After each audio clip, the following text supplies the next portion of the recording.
Ada aduan Perikatan Nasional hendak sertai Barisan Nasional. Calon bidas pembangkang ambil kesempatan atas komen Adnan. Barisan Nasional harus bimbang jika kalah pelangai. Dr. Mahathir Nasaruddin bincang tingkat pelaburan di Kelantan.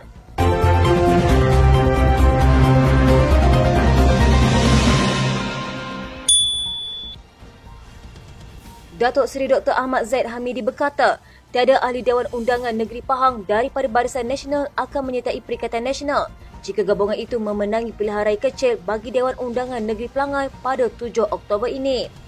Pengerusi Barisan Nasional itu berkata sebaliknya beliau mendapat maklumat bahawa terdapat beberapa adun daripada Perikatan Nasional yang akan dijangka menyokong kerajaan gabungan BN Pakatan Harapan di Pahang. Katanya dakwaan 4 adun BN akan sokong PN adalah propaganda mereka.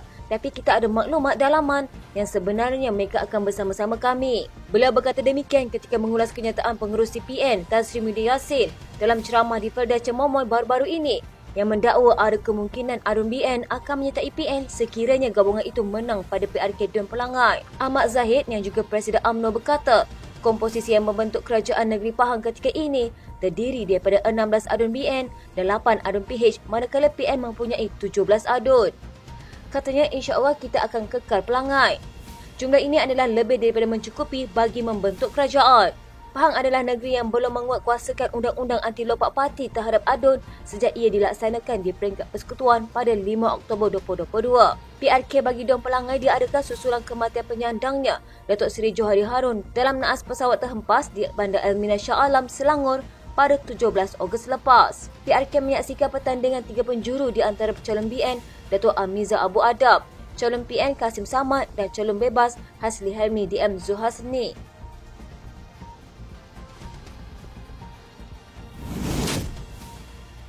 Barisan Nasional disifatkan sebagai semakin gelabah dengan gelombang penolakan pengundi di Pelangai menjelang hari pengundian. Pesuruhjaya PAS Pahang Rusli Abdul Jabbar berkata, kegusaran BN itu dapat dilihat selepas Menteri Besar Pahang Wang Rusdi Wan Ismail menghimpunkan semua ahli Dewan Undangan Negeri BN untuk menyatakan ikrar terus menyokong kerajaan perpaduan di negeri itu. Ia dilakukan selepas pengerusi Perikatan Nasional Muhyiddin Yassin pada Selasa mendakwa terdapat kabar angin ada 4 adun BN akan melompat selepas pilihan raya kecil Pelangai. Katanya, maka Presiden UMNO Dr. Ahmad Zahid Hamidi pula mengeluarkan kenyataan kononnya ada calon daripada PN akan melompat. Mungkin tidak balas isu adun BN akan melompat parti. Kami tidak perlu gelabah sampai buat ikrar pula. Saya yakin bukan sahaja kami adun PN dan rakyat tidak percaya dengan kenyataan Ahmad Zahid itu. Entah-entah Ahmad Zahid sendiri tidak percaya apa yang dicakap. Pahang antara negeri yang belum menguatkuasakan undang-undang anti lompat parti bagi adun sejak ia berkuat kuasa di peringkat persekutuan pada 5 Oktober tahun lalu. Wan Rusdi mendakwa punca Pahang belum membentangkan dan meluluskan RUU itu adalah kerana pembangkang tidak menyokong usul itu jika dibawa ke sidang DUN. Katanya sebab mereka pembangkang menyatakan tidak menyokong. Kalau bawa sekalipun mereka tidak sokong, tidak boleh juga. Sebab kita kerajaan tiada 2/3, kita ada 25 sahaja. Untuk 2/3 kita perlukan 28 adun.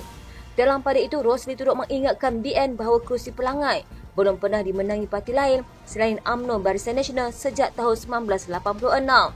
Katanya senario PRK Pelangai kali ini memberi tekanan kepada BN kerana takut kalah di kerusi tradisi mereka itu. Katanya BN takut kalah dan Pakatan Harapan pula ingin menunjukkan bahawa gabungan mereka bersama BN dapat membantu kemenangan. Kalau kalah Pelangai artinya DAPPH tidak ada nilai tambah. Sebaliknya hanya akan menjadi sebab penolakan orang Melayu di Pelangai kepada BN.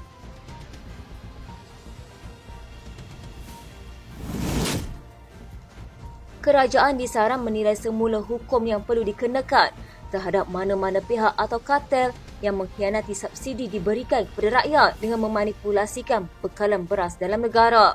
Ketua Pemuda UMNO Dr. Muhammad Akmal Saleh berkata, hukuman lebih berat seperti sebatan atau penjara sewajarnya dikenakan ke atas mereka yang tidak bertanggungjawab supaya ia dapat memberi pengajaran kepada pihak lain.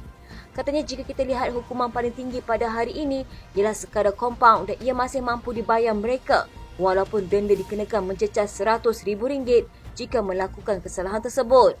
Tindakan ini bukanlah semata-mata untuk menghukum, namun lebih kepada memberi peringatan kepada mereka agar jangan ada yang berani mengambil kesempatan dengan mengkhianati subsidi sedangkan rakyat tertekan dan sukar mendapatkan bekalan beras. Dalam pada itu, Dr. Akmal yang juga Esko Kemajuan Desa Pertanian dan Keterjaminan Makanan Negeri berkata, Melaka telah mendapat tambahan sebanyak 300 tan metrik beras tempatan dan baki 200 tan metrik beras akan diterima selewat-lewatnya pada minggu depan. Beliau berkata pada minggu ini juga bekalan beras tempatan akan dijual di Kompleks Jawatan Kuasa Pembangunan dan Penyelarasan Dewan Undangan Negeri selain pasar raya dan kedai runcit di negeri bagi memudahkan rakyat mendapatkan bekalan.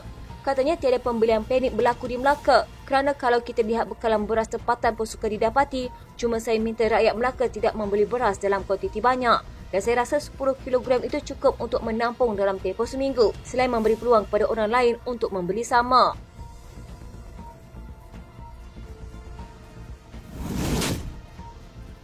Calon Barisan Nasional bagi Pilihan Raya Kecil Pelangai membidas pembangkang kerana mengambil kesempatan atas komen UMNO dan nak bungkus oleh veteran parti itu Adnan Yaakob. Amiza Abu Adam berkata Adnan nyata sekali orang UMNO di sebalik apa sahaja komennya kerana beliau amat membantu BN menarik sokongan pengundi DUN Pelangai yang menyenangi kehadiran bekas wakil rakyat mereka selama 8 penggal itu. Katanya akhirnya beliau duduk bersama BN, ini melambangkan beliau sebenarnya memang orang UMNO dan tak akan keluar. Mereka pembangkang ambil kesempatan sahaja. Dilaporkan Adnan mendakwa UMNO dah nak bungkus menerusi satu video tular pada Ogos selepas beliau berada di Mahkamah Tinggi Kuala Lumpur dipercayai bagi kes membabitkan pengerusi Perikatan Nasional Muhyiddin Yassin. Ketika Muhyiddin meminta bekas Menteri Besar Pahang itu menjelaskan komen tersebut, Adnan dipetik sekadar menjawab banyak ceritanya. Di sebalik apa yang dilaporkan media itu, Amiza berkata hakikatnya Adnan bersama kempen beliau mempertahankan pelangai untuk BN. Katanya Adnan tidak asing di Pelangai dan beliau sangat baik kepada masyarakat di DUN ini. Pelangai dan Longnan berpisah tiada. PRK Pelangai diadakan susulan kematian penyandangnya Johari Harun dalam naas pesawat di Shah Alam 17 Ogos lalu. Pada PRU15, Johari berjaya mempertahankan Pelangai dengan majoriti lebih 4,000 undi. Ia terletak dalam Parlimen Bentong yang dimenangi Pakatan Harapan yang turut dimenangi dua DUN lain di bawahnya, Bilut dan Ketarik.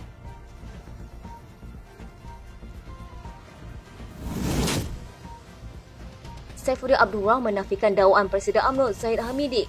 Beberapa ADUN Perikatan Nasional Pahang akan keluar gabungan itu untuk menyokong Barisan Nasional. Pengerusi PN Pahang menyifatkan dakwaan itu fitnah saat akhir oleh BN Pakatan Harapan. Katanya mungkin kerana bimbang akan kalah di PRK Pelangai. Zahid membuat kenyataan itu sebagai mengulas dakwaan Presiden Bersatu Muhyiddin Yassin dalam ucapannya di Felda Cemomoy pada Selasa. Beberapa ADUN BN akan menyokong PN jika gabungan itu menang pada PRK Pelangai 7 Oktober ini.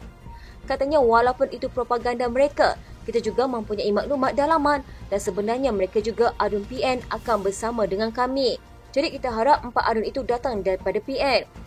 Terdahulu Menteri Besar Pahang Wan Rusdi Wan Ismail menafikan dakwaan Muhyiddin sambil berkata ADUN BN menyatakan kesetiaan pada gabungan itu dan tidak akan meninggalkan parti untuk menyertai PN.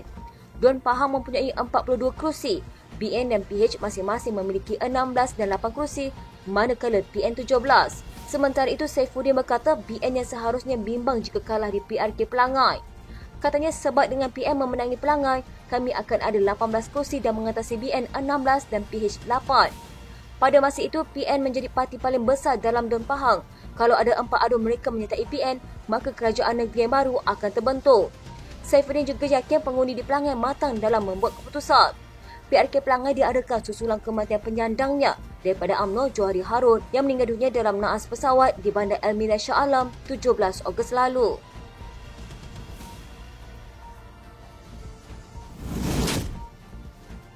Tuan Dr. Mahathir Mohamad dan Menteri Besar Kelantan Datuk Muhammad Nasaruddin Daud berbincang untuk meningkat pelaburan, penggunaan tanah sebagai modal dan penyelesaian isu bekalan air bersih di Kelantan. Bekas Perdana Menteri itu berkata, jika negeri mampu menyediakan kemudahan asas seperti sistem jalan raya, bekalan air dan elektrik yang baik, ia akan menarik kemasukan pelabur. Negeri itu juga mampu membekalkan tenaga kerja apabila industri dibuka kerana ramai orang Kelantan berhijrah ke Lembah Kelang untuk bekerja dalam pelbagai industri. Katanya, Kelantan adalah negeri orang berniaga. Rata-rata penduduk terbabit dalam aktiviti perniagaan dan kebanyakannya ialah industri kecil-kecilan. Tidak banyak industri kilang dari luar negara bertapak di sini, kecuali syarikat dari Jepun yang asalnya di Selangor tetapi memilih berpindah dan buka kilang di Kota Baru pada 1989. Terdahulu Dr. Mahathir bertemu dan berbincang mengenai pembangunan negeri dengan Menteri Besar Kelantan dan ahli-ahli Majlis Mesyuarat Kerajaan Negeri sempena program State Government 4 di kediaman rasmi Menteri Besar. Dr. Mahathir berkata orang Kelantan juga sinonim dengan berniaga dan mereka cekap dalam peluang perniagaan serta sanggup ambil risiko. Katanya insya-Allah negeri ini akan makmur dan berjaya jika sumber negeri dan kebolehan rakyatnya diperkenal dengan baik. Sekian berita terkini di TV pada hari ini. Jangan lupa follow Facebook dan YouTube Deadline TV. Dapatkan info terkini di Facebook serta YouTube di TV.